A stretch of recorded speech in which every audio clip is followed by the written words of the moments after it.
All right. So, the much anticipated part 2 of our protein synthesis notes. So, find that gene to protein note packet, please. Open up to where we left off after transcription yesterday. And we are going to talk about translation. But, Raji, sorry, my dog is being crazy. Stop that. Okay. So, here we go.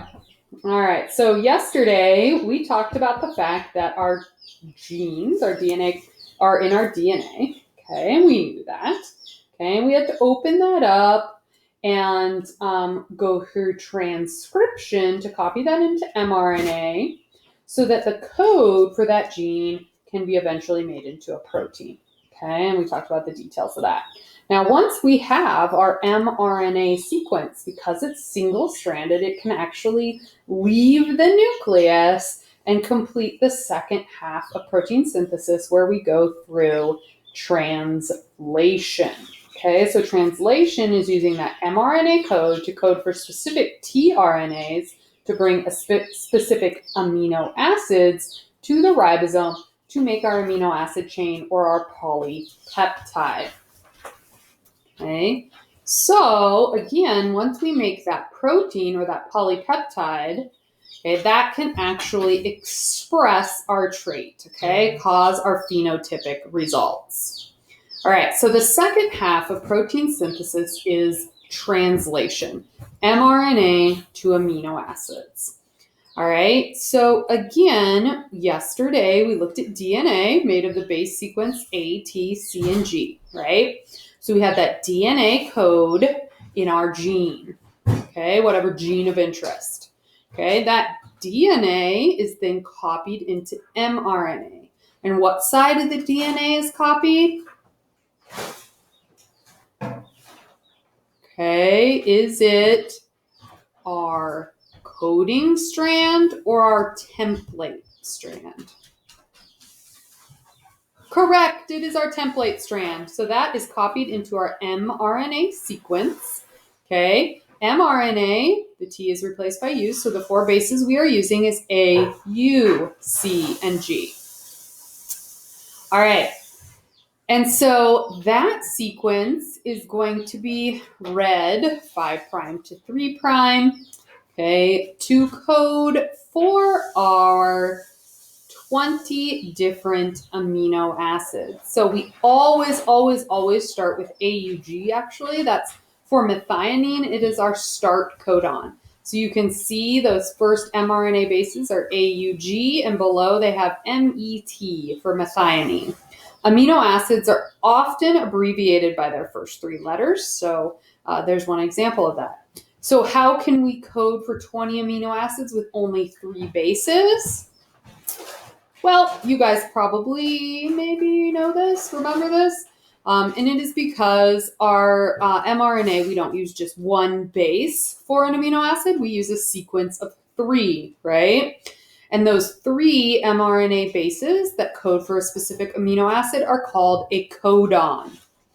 You should have picked up the green codon chart from the school. And you can use those, maybe practice that. See if you can, if you look along the left side, it'll say first base, up top, second, and on the third side, the right side, third, okay? And it's where those 3 bases intersect. It is what codon you code for. And I think I have a picture of that in a second. So you can see for DNA here, we have TAC for the first 3. T goes to A goes to U, C goes to G. AUG, we use our codon chart, that codes for methionine, that's our first amino acid, and you go through the entire mRNA sequence like that. All right, Crick is actually the guy that first started figuring this out, along with some other scientists. They were able to synthesize some RNA and figure out that it was a 3-base sequence that coded for a specific amino acid, and they were able to start figuring out what 3-base sequence coded for what amino acid. The first one they were able to figure out was phenylalanine. If you look on your sheet, you should be able to see where U, and U come together. Because their first mRNA they were able to sequence was just a long sequence of U's. Was the first base they were able to figure out. Okay, and so this was a big cracking of the code. So if you look up here on this particular codon chart, U, the first base U, is in the upper left-hand corner. Second base U is the first one across the top. We go to that particular box, and with the first two bases U, it could either be phenylalanine or leucine. And then you would go to the far right side, and I would do the U at the top for that box and see U is for phenylalanine. Okay. The codon chart is actually universal to all life. So obviously a very strong supporter of the common origin of life on this planet, common ancestry. Okay, everybody uses the same DNA to code for the same mRNA, and those code for the same amino acids. That's kind of cool. Okay.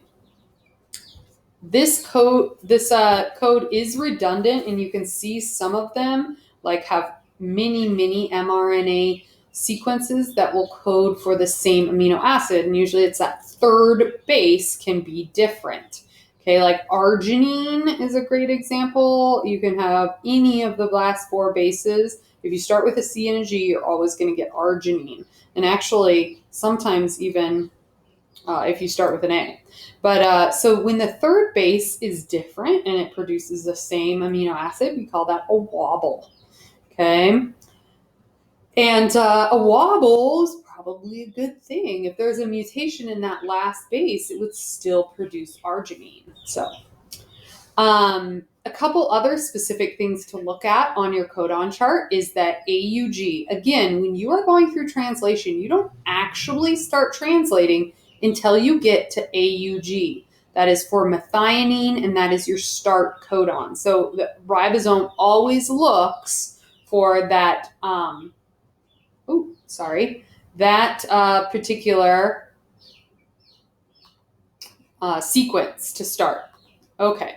And so then it also needs to know where to stop as well. And so there are 3 other mRNA sequences that do not code for an amino acid. All they do is code that, hey, we are done translating. And this gets the ribosome to release that mRNA sequence and the polypeptide chain. Okay, so those are our stop codons. Okay, you can see those UAA and UAG all just code to like be like, hey, we're done. All right. So here is just another look at that. Okay, we have our template strand, which is running 3' to 5'. That will be copied into our mRNA sequence 5' to 3', which is always, again, starts with AUG. Okay, and that codes, if we were using our codon chart, for methionine. How that works is that codon, AUG, will actually match up with bases on the tRNA, which we call the anticodon. If those fit together, then it means, hey, yeah, this is the correct amino acid. Drop this guy off. Okay? So we'll look at that in a little bit more detail in a second. All right, so again, we are talking about this translation portion right now. We've talked a little bit about it, and now let's look a little more details of how we get to mRNA to our amino acid sequence. Okay, so tRNA is very important in this, our transfer RNA. Okay, it is what transfers the amino acid to the ribosome. Okay, it has the anticodon on it. So if you look at this one to the left, it kind of looks like I think it looks like a T. They call it a clover leaf. I don't get that. But this one's kind of flattened out. All right, it's actually a little bit crazier of a structure. And then for some reason, they also lots of times use a kind of like a dynamite stick looking thing to represent it. In any of these, you see the anticodon, that 3 base sequence on the bottom. Okay, that is what is going to match with the codon. So on this anticodon on the dynamite stick, it has AAG as the anticodon. That means that UUC would be the codon. That's what you would use on your codon chart to figure out what amino acid that tRNA is carrying. The amino acid is stuck on that attachment site you see on the 3' end of the tRNA. And tRNA gets that shape, like I was saying, tRNAs can fold because they can find complementary bases in their single strand structure and make different shapes. And so this is an example of that. All right, so each tRNA is specific to an amino acid because it needs to have a specific anticodon to bring the correct amino acid to the codon. That all occurs in the ribosome. Okay, so how does this happen? Well, of course, we use an enzyme. We use enzymes for everything, right? So an enzyme is used to attach the correct amino acid to the correct tRNA that has the correct anticodon. Okay, since we are attaching something, we're building something that does require some energy. So we'll use some ATP. That bond is not very stable, so that we can easily release those amino acids once it gets to the ribosome. Okay. All right, so here's kind of a molecular map in the upper right-hand corner of RNA, our ribosome. So it's made of rRNA and some proteins. More of a cartoon version to the bottom right, the RNA has 2 subunits, one smaller, one larger. Okay, they come together, and then the mRNA will kind of like string through the middle of those two, okay, kind of run through like a ribbon, and code for the appropriate amino acids, sorry. If you remember way back to when we talked about cells, this was kind of a unique organelle because it didn't have a membrane. Okay, it's just made of rRNA and proteins. So if we look at the structure of the ribosome, okay, we have a cartoon version down on the right, and we see, okay, there's that mRNA running 5' to 3'. It starts moving through the ribosome until we hit that AUG, our start codon. AUG will match with the anticodon UAC, which means, hey, we're dropping off methionine. Okay, there are 3 locations within the ribosome where we have what we call the A site, where the tRNA arrives and matches up with the codon. We have the P site where the polypeptide chain is built, where we drop off our amino acids. And then the E site where that tRNA breaks off and leaves. Okay, so there we go. A, P, E. Okay, and that's the order that will occur in. Okay, another look at that here below, where you can see the A signified by a 1, okay, the P site by a 2, and the E site by a 3. Okay, so what's occurring is, all right, mRNA gets to the ribosome closes around it, those 2 subunits, right? It will scan through until it gets to that start codon, AUG. Okay, the tRNA will attach to the AUG at the A site. Okay, move to the P site where that methionine will start the polypeptide chain. Then the next tRNA will be added. Okay, and this is a portion we call elongation, where the polypeptide chain starts to be built at the P site. Okay, and then those tRNAs are exiting off the E site. All right, and this will continue until we get to a stop codon. The stop codon will signify that ribosome needs to release that polypeptide. Okay, now those polypeptides, either sometimes they are made of multiple subunits, right? Then they'll need their other polypeptide chains put together for a protein. Sometimes they aren't, but they also will need to be kind of tagged for where they end up. So lots of times they will have a signaling protein that will attach and bring it to the appropriate site. For example, if it needs to be exported from the cell, it'll probably attach to the endoplasmic reticulum, right? We'll butt off a vesicle and head to the Golgi. Okay, so there's lots of different destinations for our proteins. All right, so quick overview here. Look at this image. Maybe pause and see if you can talk through it and point out what is going on everywhere. Okay, so give it a pause. All right, and now let's see how you did. Okay, so we start with our DNA, right? Only lives inside the nucleus. We are talking eukaryotes here. Okay, that DNA is going to need to be transcribed. To do that, we use the enzyme RNA polymerase, which will attach at the promoter region. We'll have some transcription factors that help that occur. And it will start running along the DNA sequence, copying the template strand into mRNA, building mRNA 5' to 3'.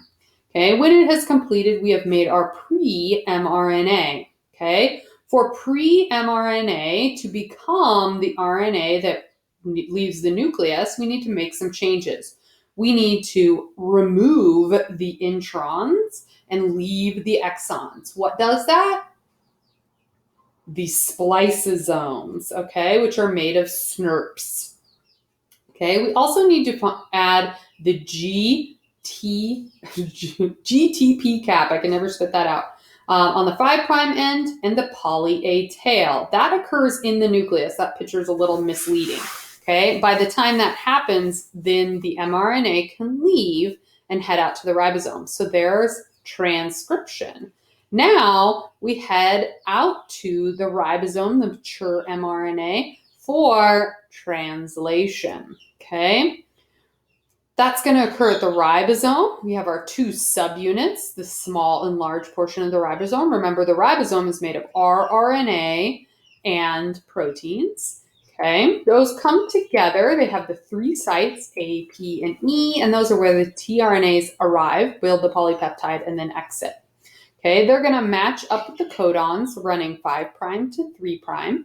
Okay, the codons match up with the tRNA anticodons that bring the appropriate amino acids. We have 20 different amino acids. The sequence of those amino acids make all the different polypeptides in our body. Okay, amino acid, that's hard to say, right? tRNA synthase is what will build our tRNA complex. Okay, there's our little polypeptide chain. All right, so another look at that, some key things in our mRNA. Remember, we have that enhancer way up from the gene that can speed up transcription. We have our promoter region, which has the TATA box in it, where RNA polymerase attaches with the help of transcription factors. Okay, that is going to run across the mRNA sequence, starting with where translation will actually start. We have that TAC that will be AUG, which codes for methionine. Okay, we have our stop codon there at the end. We have our gene of interest, which has both exons, which will be expressed, and introns, which will be removed. Okay, we then also have just built our pre-mRNA, you can see there. Oops, sorry.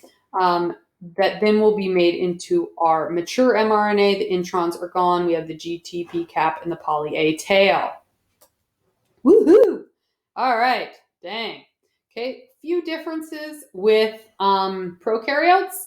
Protein synthesis is a little easier for them because they don't have a nucleus, right? Their DNA is just sitting in the cytoplasm. They have much less of it, one circular chromosome. And that chromosome isn't wound around histones, so we don't need to uncoil it to have access to the DNA. Okay, they have no introns. Okay, they just have exons. And we'll talk about this more in the future, but they actually have multiple genes usually lined up right next to each other, so they can quickly copy all the genes needed for a metabolic pathway at once. So a lot quicker. It's because prokaryotes are just more simple, all right? And so since there is no mRNA editing and there's no nucleus, the ribosomes can attach right as the mRNA is being created, and you can see that with the image to the bottom right.